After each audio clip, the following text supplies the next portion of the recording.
The man with the massive shoulders leans against the doorframe, watching the smaller figure move through the center of the mat. He is a champion of the ring, a man who believes that power is a thunderclap, something that must be seen, heard, and felt to be real. He looks at the man in the dark tracksuit, whose frame is slender and whose hands are relaxed, and he feels a wave of sincere, professional doubt. To him, this is a philosopher of theory, a man of speed who lacks the crushing mass required to survive a true war of attrition. He asks a question that hangs in the cool air like a challenge. What happens to your speed when you are pinned to the earth and the oxygen runs thin? The smaller man does not look up immediately. He finishes his breath, a slow, rhythmic expansion of the diaphragm that seems to pull the room's energy into his center. The earth does not pin the water, the man replies, his voice a low, steady hum. It only gives it a new shape to flow through. In less than 60 seconds, the giant will realize that he has spent his life studying the wall, while the man before him has mastered the art of the tide. He will understand that strength is not the ability to resist the inevitable, but the wisdom to become part of it. It is a quiet Monday afternoon in 1972. The location is a private training space in the hills of Los Angeles, away from the neon distractions of the film industry. The air inside is thin and clean, smelling of cedarwood, dried salt, and the faint, sweet scent of orange blossoms drifting through an open window. Dust motes dance in the golden shafts of late afternoon sun, illuminating the texture of the heavy canvas mats that cover the floor. Outside, the distant hum of the city feels like a different world, a chaotic vibration that stops at the threshold of this sanctuary. Bruce Lee is 31 years old, a man whose physical presence is defined by a terrifying, quiet density. He is 5 feet, 7 inches of lean, corded intention, wearing a simple black garment that allows for total freedom of movement.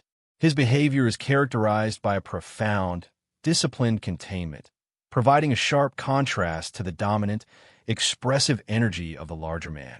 The man standing opposite him is a titan of the grappling arts, a practitioner who represents the old world of pressure and physical dominance.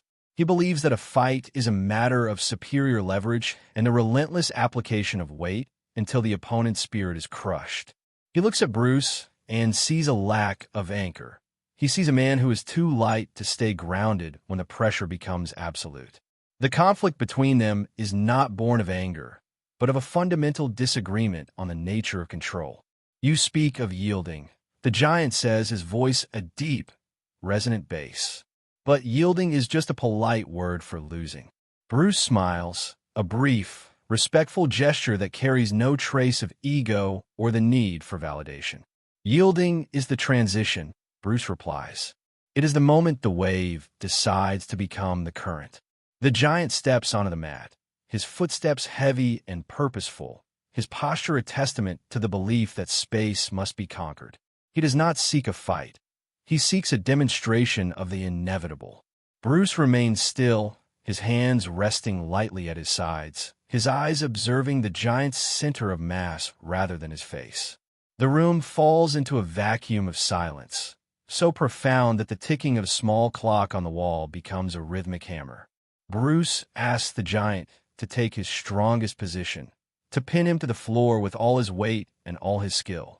The giant complies, his massive frame descending like a shroud, his arms locking around Bruce's torso, his chest pressing down with the force of a landslide. He is a block of living granite, confident that no amount of speed can function when the lungs are compressed and the limbs are trapped. For 5 seconds, Bruce does nothing. He simply breathes, his body appearing to soften beneath the weight, absorbing the pressure like a sponge. The giant feels a surge of confidence. He feels the wind in the palms of his hands. Then, Bruce moves. It is not an explosion of muscle, but a subtle, geometric shift, a realignment of the hips and a rotation of the spine that seems to find a gap in the giant's physics. There is no grunt of exertion, no visible struggle against the overwhelming mass. In a fraction of a heartbeat, the giant feels the ground beneath him vanish. His own weight, once his greatest weapon, is suddenly turned against his balance. He is not pushed away. He is guided into a void, his momentum continuing while Bruce is already elsewhere. The giant lands on his side, his breath escaping in a sharp, involuntary gasp, his arms clutching at empty, sunlit air. Bruce is already on his feet, standing 3 feet away, his posture as calm and undisturbed as a monk at prayer. The sound of the giant's impact echoes through the room, a dull, heavy thud that marks the end of an era of understanding. The witnesses in the gym stand like statues, their eyes wide, their minds struggling to reconcile the lack of effort with the magnitude of the result. The giant remains on the mat for a moment, staring at the ceiling, his face pale as he realizes he was defeated by his own intention. He looks at Bruce's hands, then at the floor, feeling the profound psychological vertigo of a man who has seen a law of nature rewritten. "I didn't feel you fight me," the giant whispers, his voice hushed with a new kind of reverence. "If I fight you, I am a second mountain," Bruce explains, his voice a steady didactic hum. "But if I yield, I am the valley that the mountain must fall into." He walks to the edge of the mat and pours a cup of water, holding it up so the light catches the clarity of the liquid. "You believe that strength is the ability to hold a position," Bruce says gently. "But true strength is the ability to change it." He explains that the visual force of the grapple, the clenching of the jaw and the bracing of the limbs, is actually a leak of energy. "When you are tense, you are a closed circuit," Bruce continues. "You are fighting yourself before you ever touch me." He differentiates between explosive power and functional patience, the art of waiting for the opponent to offer their own defeat. In the philosophy of the Gracie lineage, Bruce says, acknowledging a distant but resonant truth, the floor is not an enemy. It is a tool. He speaks of the geometry of the inevitable, the realization that the human body is a machine of levers, and every lever has a fulcrum. The art of the ground is the art of turning the chaos of a fight into the precision of a clock, he explains. The giant listens, his broad shoulders dropping as the weight of his own ego begins to dissipate into the quiet room.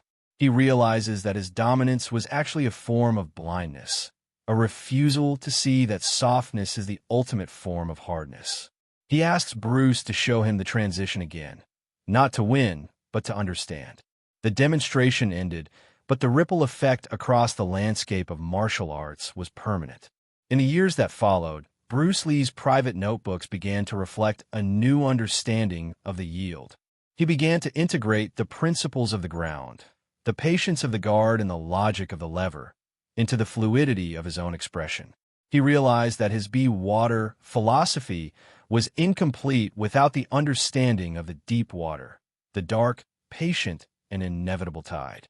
The story of that afternoon traveled through the hidden channels of the combat world, reaching the ears of those who were building the foundations of the future.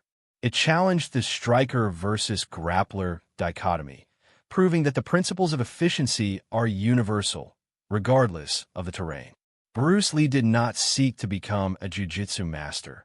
He sought to become a master of the moment, wherever that moment occurred. He was a seed of change, proving that a disciplined mind can find the path through the most suffocating pressure. His legacy is not found in the number of matches he won, but in the number of artificial boundaries he dismantled. He showed that the floor is only a defeat for those who do not know how to speak its language. Years later, the giant would reflect on that day as the moment his own training began to find its true soul. He learned that the most dangerous man in the room is the one who is willing to be moved, for he is the only one who can truly move the world. Bruce Lee moved through his life, leaving a trail of quieted spirits and expanded minds.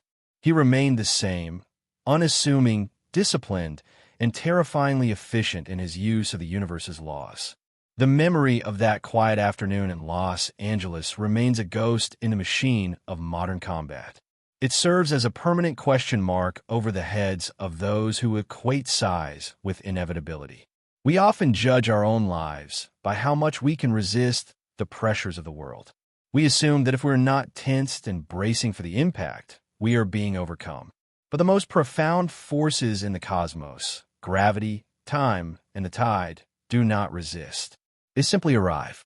Are you fighting the earth beneath you? Try to hold on to a pride that is only making you heavy? Or are you ready to learn the art of the yield, to turn the pressure of your life into the momentum of your growth?